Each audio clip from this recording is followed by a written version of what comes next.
মুকেশ আম্বানির এই সমস্ত কথা তুমি আগে জানতে না। আর ইলেকট্রোম্যাগনেটিক ট্রেন হাওয়াতে কিভাবে ভেসে চলে সেটার আসল কারণ জানার পর তুমিও অবাক হয়ে যাবে। এই লোকটার ঘরের বাইরে এমন কি আছে যে এই লোকটা 50 বছর ধরে ঘরের বাইরে পা রাখেনি। আর এই সমস্ত ইউটিউবারের প্রথম জব কি ছিল জানবো সবকিছুই। তার আগে ভিডিওটাকে একটা লাইক করে দিয়ে চ্যানেলটাকে সাবস্ক্রাইব করে দিও। নাম্বার 10, হেলিকপ্টার তো আমরা সবাই দেখেছি, কিন্তু তুমি কি কখনো সেটার ব্লেডের দিকে লক্ষ্য করেছো? যদি দেখো তাহলে বুঝতেই পারবে যে সেটা কত জোরে জোরে ঘোরে। আর যদি সেটা সংখ্যায় প্রকাশ করা হয় তাহলে হেলিকপ্টারের পাখা 1 মিনিটে 200 থেকে 500 বার ঘোরে। আর মিলিটারি হেলিকপ্টারের স্পিড তো আরো বেশি হয়। কিন্তু আজ আমি তোমাদের আসল সত্যিটা বলবো যে এটা কিভাবে আকাশে ভেসে বেড়ায়। এই ভিডিওতে তুমি দেখতে পাচ্ছ যে হেলিকপ্টারের ব্লেড কিভাবে ঘোরে। আর এই ভিডিওটাকে ভালোভাবে দেখলে তুমি এটাও বুঝতে পারবে যে ব্লেড ঘোরার পাশাপাশি উপর নিচেও নড়তে থাকে। নাম্বার 9, তুমি কি জানো পৃথিবীর সব থেকে ছোট পাখির নাম কি? পাখিটার নাম হলো হামিং বার্ড, যেটা একটা কয়েনের থেকেও ছোট হয়। আর এই পাখিটার ওজন একটা কয়েনের থেকেও কম, মানে ভালোভাবে মাপলে প্রায় 2 গ্রামও হবে না। নাম্বার 8, পৃথিবীতে এমন একটা প্রাণী আছে যে কোনোদিনও জল পান করে না। সেই প্রাণীটার নাম হলো কোয়ালা, যেটা প্রধানত অস্ট্রেলিয়াতেই পাওয়া যায়। কিন্তু এদের শরীরেও জলের প্রয়োজন হয়, তবু এরা কখনো জল পান করে না। তাহলে এদের শরীর জল কোথা থেকে পায়? এরা আসলে ইউক্যালিপটাস গাছের পাতা খায়, যেটাতে জল থাকে, যার ফলে এদের দেহে জলের চাহিদা পূরণ হয় বিনা জল পান করেই। নাম্বার 7, আমি গ্যারান্টি দিয়ে বলতে পারি যে তোমার সাথেও এমনটা হয়েছে যে তুমি ঘুমানোর চেষ্টা করছো কিন্তু তোমার কানের কাছে মশা এসে আওয়াজ করে উড়ে বেড়াচ্ছে। আর সেই সময় মনে হয় যে যদি এমন কোনো জায়গায় যাওয়া যেত যেখানে মশাই নেই তাহলে একটু শান্তি পাওয়া যেত। আর তুমিও যদি আমার মতন এটাই ভেবে থাকো তাহলে টেনশন নেওয়ার কোনো দরকার নেই, কারণ এইরকম জায়গা সত্যি সত্যিই আছে যেখানে একটাও মশা নেই। জায়গাটার নাম হলো আইসল্যান্ড। কিন্তু সেখানে মশা নেই কেন? আসলে মশা জন্মানোর জন্য জলের প্রয়োজন হয়। আর আইসল্যান্ডে যখন মশার ব্রিডিং টাইম হয় তখন খুবই ঠান্ডা পড়ে, যার ফলে সমস্ত জল জমে বরফ হয়ে যায়। এই কারণেই সেখানে মশারা বংশ বিস্তার করতে পারে না। নাম্বার 6, তোমাদের কাছে আমার একটা প্রশ্ন আছে আর এটার উত্তর তোমরা আমাকে কমেন্টে জানিও। তোমাদের মধ্যে কতজন মানুষ ইন্ট্রোভার্ট? এবার কথা বলা যাক আফ্রিকার এই ব্যক্তিটাকে নিয়ে, যে ইন্ট্রোভার্টের থেকেও বেশি ইন্ট্রোভার্ট। কারণ এই লোকটা নিজেকে 55 বছর ধরে ঘরে বন্ধ করে রেখেছিল। হ্যাঁ, 55 বছর। আর সে নিজেকে ঘরে বন্ধ করে রেখেছিল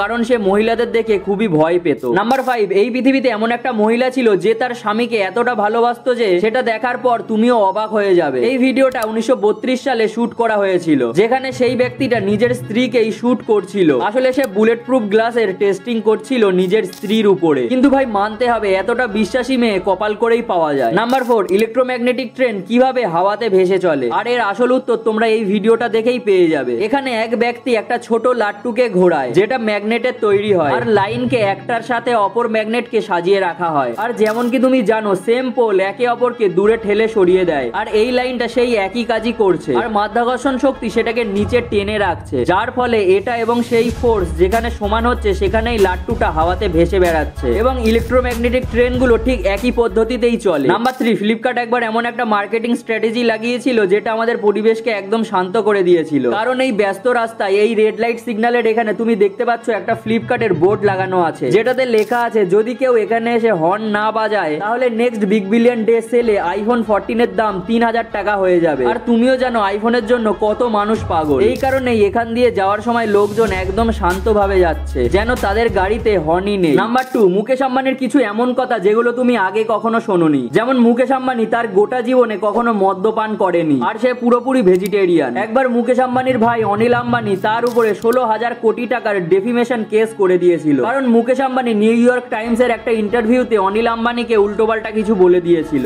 নেক্সট 2006 সালে মুকেশ আম্বানির অ্যাস্টন মার্টিন খুব বাজেভাবে অ্যাক্সিডেন্ট হয়েছিল, যেগুলো সম্পর্কে অনেকেই কিছুই জানে না। নাম্বার 1, তুমি কি জানো কিছু বাঙালি ইউটিউবারের প্রথম জব কি ছিল? মানে ইউটিউব করার আগে তারা কি করতো? সবার প্রথমেই কথা বলি কিরণ দত্ত বা বঙ্গাই। রাজস্থানের জয়সলমীরে জন্ম হওয়া ছোট্ট ছেলেটা বাবার চাকরি সূত্রে বাংলায় আসে এবং বাংলায় এসে বাঙালিদের ইউটিউবকে চিনতে শিখিয়েছিল। কিরণ দত্ত মাধ্যমিকে ফার্স্ট হয় এবং উচ্চ মাধ্যমিকে হয় সেকেন্ড হাইয়েস্ট, যার ফলে সে চেয়েছিল সে ইঞ্জিনিয়ার হবে। তার কিছু বছর পর কলেজে ইঞ্জিনিয়ারিং নিয়ে ভর্তি হয় এবং ভর্তি হয়ে এই প্রথমবার অঙ্কে সাপ্লি পায়। তারপর থেকে ইউটিউবকে তার কেরিয়ার হিসেবে বেছে নিয়েছিল। যদিও এই সময় কিরণ দত্ত ভিডিও বানাতো আর সেই টাইমে তার ক্যামেরা ধরে দিত তার মা। এখন কিরণ দত্তর ইউটিউবে 2টো চ্যানেল আছে। তার মেন চ্যানেলে আছে 4 মিলিয়ন সাবস্ক্রাইবার এবং ইনস্টাগ্রামে 1.5 মিলিয়ন ফলোয়ার্স আছে। নেক্সট কথা বলা যাক ঋত্বিক অধিকারীকে নিয়ে, যার ইউটিউবে প্রধানত 3টে চ্যানেল আছে, ঋত্বিক অধিকারী, 500 কোটি এবং হালকা টেক। ঋত্বিক অধিকারী বিগত 5 বছর ধরে ইউটিউবে লেগে আছে। যার প্রথম চ্যানেল ছিল ব্যাক বেঞ্চার, সেটাতে ভালো রেজাল্ট না পেয়ে তার কিছু বছর পর সে আবার একটা চ্যানেল খোলে এবং সেটার নাম ছিল